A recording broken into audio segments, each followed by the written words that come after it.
1, 2, 1, 2, 3, 4. Welcome everyone to the morning announcement. I'ma say my name so you can pronounce it. Bomani Armah. Shout out to early risers, I see who you are. My morning ritual, thanks for having me over. Start with audiovisual, dose of Sankofa. My favorite occasion's a few moons away.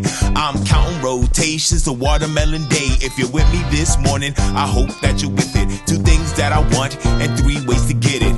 Black solidarity, African independence. Honor the ancestors, prepare descendants. 3rd thing you gotta do is love right now. I mean that in every sense and every way you know how. Now throw them up and say what should increase on 1, 2, 3, peace. Alright, let's do the mic.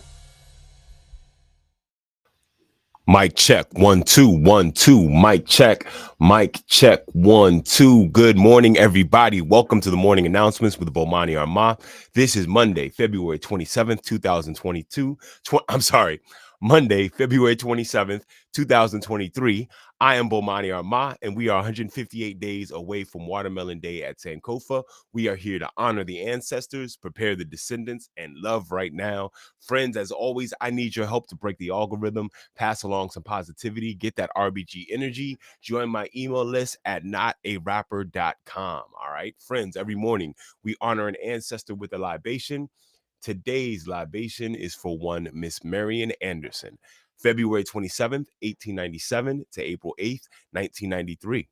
An American contralto and an important figure in the struggle for African-American artists to overcome racial prejudice in the United States during the mid-20th century. In 1939, the Daughters of the American Revolution refused to allow Anderson to sing to an integrated audience in Constitution Hall in Washington, D.C. The incident placed Anderson in the spotlight of an international community on a level unusual for a classical musician. With the aid of First Lady Eleanor Roosevelt and her husband Franklin D. Roosevelt, Anderson performed a critically acclaimed open-air concert Easter Sunday, April 9th, 1939, on the Lincoln Memorial Steps in the Capitol. All right, let's do this quote from Marian Anderson. Sometimes racial prejudice is like a hair across your cheek.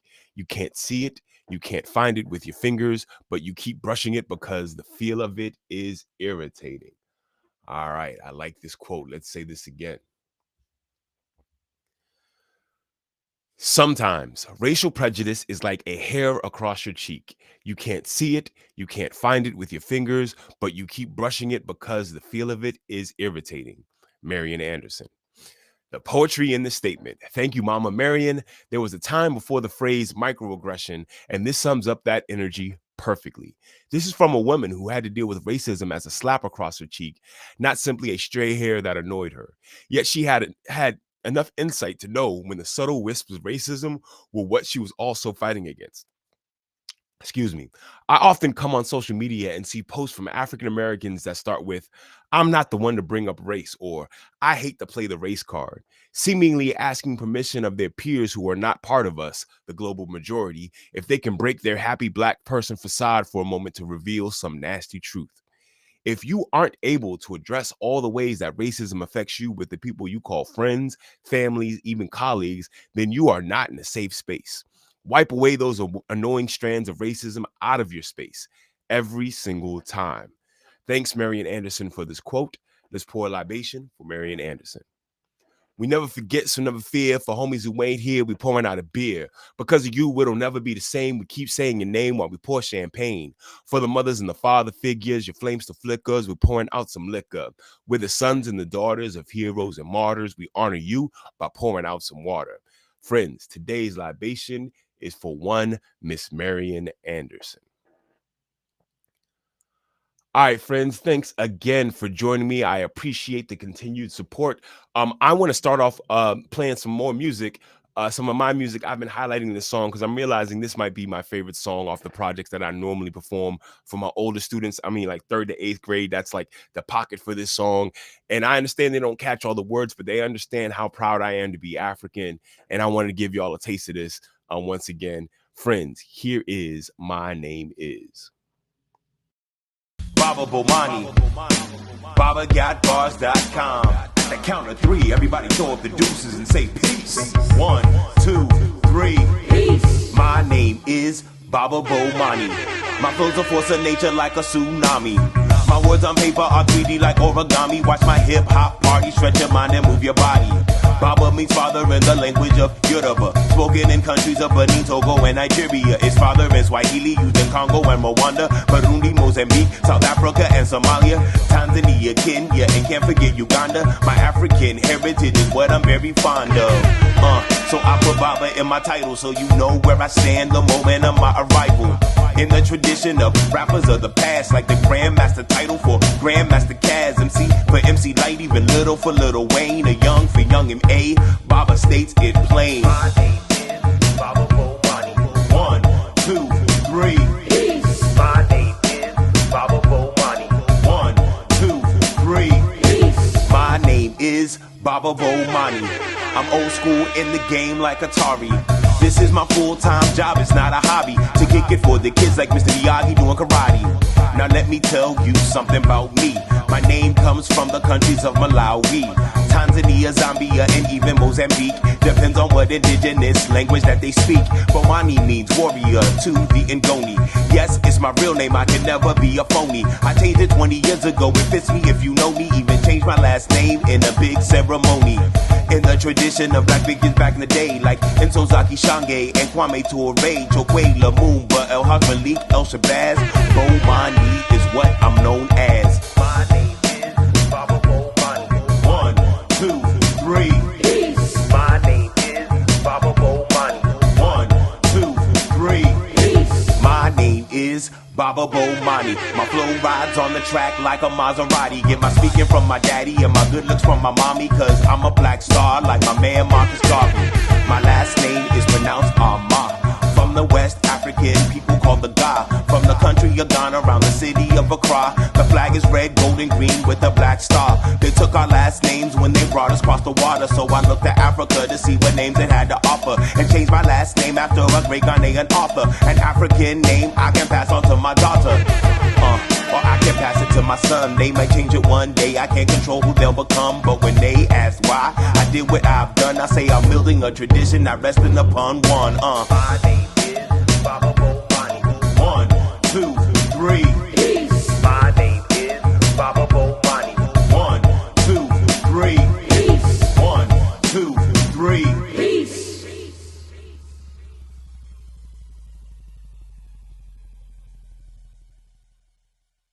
Mic check 1 2. Yeah, friends, that was My Name Is. The first track you'll hear on the album, Baba Got Bars. Make sure you go to the description of this video, find information about how you can stream this album. This is my album for kids. One of 2 projects that I have out specifically for the children. Make sure you check it out. All right. Now, the other thing I want to make sure you do is support the merch that we got going on here for the morning announcements, including our morning announcements mugs.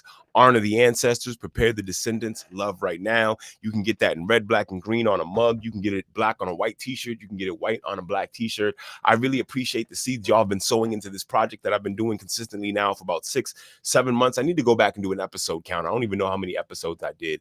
But thank y'all very much. I really do appreciate that. All right, now, friends, right now I want to get into what's going to be the book of the week. Tonight's book is going to be Hands Around the Library, okay? Hands Around the Library. I actually want to make sure y'all understand the organization that's bringing this, so I'm going to play once again this highlight reel from Kaba, the Kaba Book Awards. This is the 26th annual Kaba Book Awards right here. Make sure I make it big so you can see it. Yes, welcome to the 26th of our authors panel.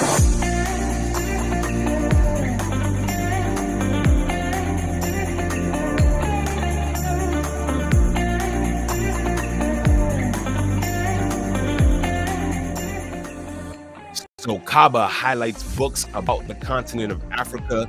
They have a panel of jurors who go through and read these African books, these books about Africa, and pick the ones they feel are the best for the year, and then help promote and create lesson plans for teachers so they can teach about Africa more effectively in their classroom. This is the 26th annual award. I believe this is from 2020. Right there, you see Brenda Randolph. She's the one who started it, and Vanessa Oyugi is the co-director of it at this point. This is an amazing event that happens at the African Museum of Art in Smithsonian downtown on the mall. I just want to see the excitement that happens, to see all these educators, to see all these authors, to see the great energy that happens there. So yeah, friends, this is the organization who is bringing me the book that I'm highlighting right now. And once again, that book is called Hands Across Africa. I'm sorry. That book is called Hands Across the Library. Now, friends, I want to share a couple of pages of this book so you understand why I feel like this is a good book for you to read to your children. During the week, I am going to be highlighting the me reading this book with my daughter and the subsequent art integrated activity that we do in relation to it. Let me bring this up on the screen so you can see it. Friends, this is Hands Across the Library. Let me see if I can adjust this light so you can see it better. Hands Across the Library. Great collage style artwork. Let me give you a little bit of the review that they have written at the Africa Access page. The second page of this storybook for children begins with a simple yet powerful statement. Egypt's young people decided it was finally time to let their voices be heard, and so they began to march in the streets. It refers to a real event that took place in Alexandria, Egypt in 2011. That year, Egypt witnessed a popular uprising. Protests by hundreds of thousands of young people filled the streets of Cairo and Alexandria, calling for the end of the regime that had been in power for several decades. Their actions eventually led to the fall of the Egyptian president, Hosni Mubarak, as well as members of his government. All right, friends, I'm going to read a couple of pages of this for you. Like I said, you can see this wonderful collage artwork. Hands around the library. Here we go. Once upon a time, not long ago, many people in Egypt were sad and sometimes angry because they were not free to speak or vote as they wished or gather in groups. They knew about freedom, but only from books or the internet or whispering inside these safe walls of our Alexandria library. See how they created the library and the children in the circle. I'm gonna read one more page for you. Egypt's young people decided it was finally time to let their voice be heard, and so they began to march in the streets. First, they marched in Cairo, but soon they marched in Alexandria too. They raised their voices, and many others followed. All right, friends, that's just an excerpt of Hands Around the Library. This book is an amazing book by Susan L. Roth. Let me bring this down for y'all. This is an amazing book by Susan L. Roth and Karen Leggett Abouraya with collages by Susan L. Roth. Susan actually gave us the book that I highlighted last week. So thank you very much for that. All right, friends, let's keep this moving. There's only one more thing that we need to do with today's program, and that is the Black National Anthem. All right, we do that every day here on this program, written by J. Rosamond Johnson and James Weldon Johnson. This was a poem that was turned into a song called the Black National Anthem. I'm going to play it for you before we end our program. Here we go.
Friends, that was Lift Every Voice and Sing the Black National Anthem by James Weldon Johnson and J. Rosamond Johnson.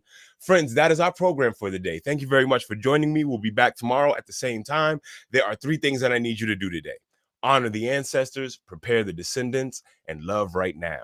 At the count of 3, I need everyone to say peace, throw up the deuces. I'll see y'all tomorrow morning. Here we go. 1, 2, 3. Peace. Hold it now, the melon is sweet, the water is life. So every time we meet, I'ma give you a slice, cause I'm the watermelon man. I'm the watermelon man.